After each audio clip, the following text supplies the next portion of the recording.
नमस्ते दोस्तों, वेलकम है आपका the ultimate Gyan rise with wisdom पर, जहां मिलती है आपको इंटरेस्टिंग और यूजफुल इंफॉर्मेशन सिंपल और शॉर्ट स्टाइल में। अगर आप नए हो तो सब्सक्राइब करना ना भूलना और बेल आइकॉन जरूर दबाओ ताकि कोई भी अमेजिंग अपडेट मिस ना हो जाए। तो आइए स्टार्ट करते हैं। बच्चों, आज हम एक बेहद खास अध्याय पढ़ने जा रहे हैं। एक ऐसी कहानी जो दिखने में तो एक कपड़े की कहानी लगती है, लेकिन असल में ये कहानी है मेहनत, संघर्ष और बाजार की असमानता यानी इनइक्वालिटी की। हम जानेंगे कि जो शर्ट आप पहनते हो वो कहां से आती है, किसने इसे बनाया, और सबसे अहम बात, क्या इस शर्ट की कीमत उन लोगों को मिली जिन्होंने इसे बनाने में पसीना बहाया। इस अध्याय में हम एक कपास के किसान यानी कॉटन फार्मर से शुरू करेंगे और फिर बुनकर यानी वीवर, फैक्ट्री के मजदूर और विदेशी व्यापारी तक की यात्रा को देखेंगे। स्वप्ना, एक छोटी किसान की बड़ी कहानी। कहानी शुरू होती है आंध्र प्रदेश के कुर्नूल जिले से, जहां स्वप्ना नाम की एक महिला कपास की खेती करती है। उसके पास जमीन थोड़ी है लेकिन मेहनत बहुत ज्यादा। वो अकेली नहीं है, उसका परिवार, उसका खेत और उसकी उम्मीदें सब इस कपास की फसल पर टिकी है। लेकिन खेती सिर्फ मेहनत से नहीं होती बच्चों, इसके लिए बीज, खाद, कीटनाशक सब कुछ चाहिए, और इसके लिए पैसा भी चाहिए। स्वप्ना को ये पैसा एक स्थानीय व्यापारी से उधार लेना पड़ा, 2500 रुपए, वो भी बहुत ही ज्यादा इंटरेस्ट रेट पर। लेकिन उस पैसे के साथ एक शर्त भी आई कि फसल के बाद वो कपास उसी व्यापारी को बेचेगी। अब आप सोचिए, स्वप्ना ने 4 महीने तक मेहनत की, एक एक कपास की बोंड को तोड़ा, साफ किया, इकट्ठा किया, और जब बेचने की बारी आई तो व्यापारी ने उसे बस 6000 रुपए दिए। उसमें से 3000 रुपए तो उसके कर्ज और ब्याज में काट लिए गए और उसके हाथ में आए सिर्फ 3000 रुपए। जब वो जानती थी कि बाजार में कपास 1800 रुपए प्रति क्विंटल बिक रही है, तब भी उसने विरोध नहीं किया। क्यों? क्योंकि वो उस व्यापारी पर पूरी तरह डिपेंडेंट थी, खेती के लिए, इलाज के लिए, बच्चों की फीस के लिए। यहाँ से हमें एक गहरी बात समझ आती है, मेहनत करने वाले को अक्सर उसकी मेहनत का उचित मूल्य नहीं मिलता, खासकर जब वो गरीब और कमजोर होता है। इरोड, एक और मेहनतकश की दुनिया। अब हम चलते हैं तमिलनाडु के इरोड नाम के शहर की ओर, जो भारत के सबसे बड़े कपड़ा बाजारों में से एक है। यहाँ की गलियों में, दुकानों में और छोटे छोटे घरों के भीतर पावलूम्स की आवाज गूंजती है। ये वो मशीनें हैं जिनसे धागे को कपड़े में बदला जाता है। लेकिन इन मशीनों को चलाने वाले लोग यानी वीवर्स अमीर नहीं है। वे छोटे गांवों में रहते हैं, अपने घर के पास शेड बनाकर काम करते हैं और घंटों तक धागा बुनते हैं। लेकिन बच्चों, ये बुनकर कपड़े को बाजार में खुद नहीं बेचते। उन्हें धागा व्यापारी से मिलता है, जो उन्हें बताता है कि कितना कपड़ा बनाना है और किस डिजाइन का बनाना है। इसके बाद वे कपड़ा बनाकर फिर उसी व्यापारी को लौटाते हैं। व्यापारी उनके काम की पेमेंट करता है, लेकिन वो पेमेंट इतनी कम होती है कि परिवार चलाना मुश्किल हो जाता है। ये पूरी व्यवस्था कहलाती है पुटिंग आउट सिस्टम। इस सिस्टम में बुनकर को न तो ये पता होता है कि उसका बनाया कपड़ा कहाँ बिकेगा, न ये कि उसे कितना मुनाफा मिल रहा है।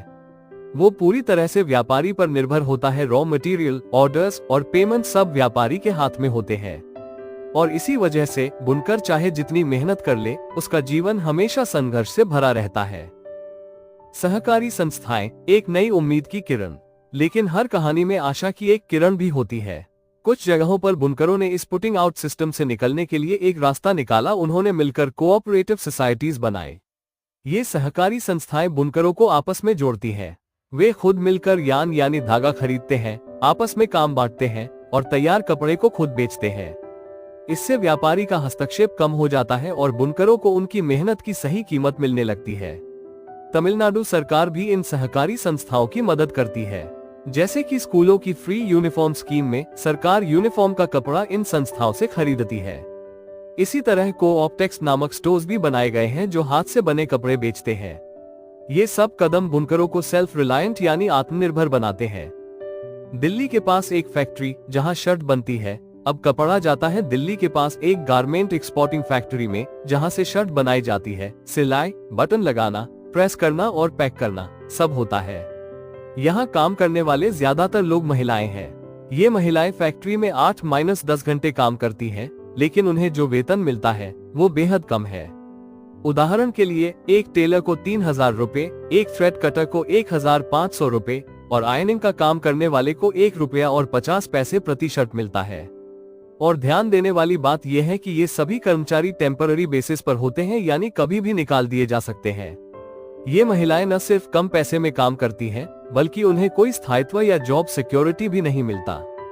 फैक्ट्री के मालिकों पर भी दबाव होता है क्योंकि उन्हें फॉरेन बायर्स के स्टैंडर्ड्स पूरे करने होते हैं, कम कीमत, बढ़िया गुणवत्ता और समय पर डिलीवरी। और इसी दबाव के कारण वे लेबर कॉस्ट को कम से कम रखने की कोशिश करते हैं। शर्ट अमेरिका की दुकान में, लेकिन मुनाफा किसका? आखिर में वही शर्ट जो स्वप्ना की खेती से शुरू हुई थी और कई हाथों से गुजरकर बनी, वो अमेरिका के किसी सुपरमार्केट में 1800 रुपए में बिकती है।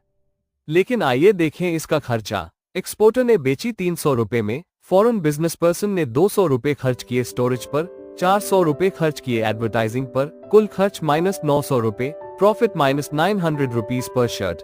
यानी जितनी कीमत में वो पूरी शर्ट तैयार होती है, उतना ही मुनाफा सिर्फ एक व्यापारी कमा लेता है, वो भी उस व्यक्ति ने जिसने न कपास उगाया, न धागा बुना, न सिलाई की, सिर्फ बेचा। बच्चों, इस पूरी यात्रा में आपने देखा कि कपास के एक बीज से लेकर दुकान में रखी एक शर्ट तक कितने लोग जुड़े हुए हैं, किसान, बुनकर, मजदूर, व्यापारी और अंत में दुकानदार। लेकिन सभी को बराबर मुनाफा नहीं मिला। सबसे कम कमाई उन्हीं लोगों की हुई जिन्होंने सबसे ज्यादा मेहनत की, किसान, बुनकर और मजदूर। यह अध्याय हमें बताता है कि बाजार सभी के लिए समान नहीं है। इसमें वही लोग ज्यादा कमाते हैं जिनके पास पैसा, ताकत और संसाधन है। गरीब और मेहनतकश लोग अक्सर एक्सप्लॉयटेशन का शिकार होते हैं। अंत में एक सवाल, बच्चों, अगर हम एक सच्चा और बराबरी वाला समाज बनाना चाहते हैं, तो क्या ये जरूरी नहीं कि हर मेहनतकश को उसकी मेहनत का सही मूल्य मिले? क्या हम ऐसा बाजार बना सकते हैं जहां सिर्फ मुनाफा नहीं, बल्कि इंसाफ भी हो? कमेंट्स में अपने विचार लिखें। Thank you. अगर वीडियो पसंद आया हो तो एक लाइक जरूर कर देना और कमेंट में बताओ आपका क्या थॉट है। चैनल को सब्सक्राइब करो और शेयर करो अपने दोस्तों के साथ। नॉलेज बढ़ाओ फन के साथ। मिलते हैं नेक्स्ट वीडियो में, तब तक के लिए stay curious and keep learning and follow the ultimate Gyan. Rise with wisdom.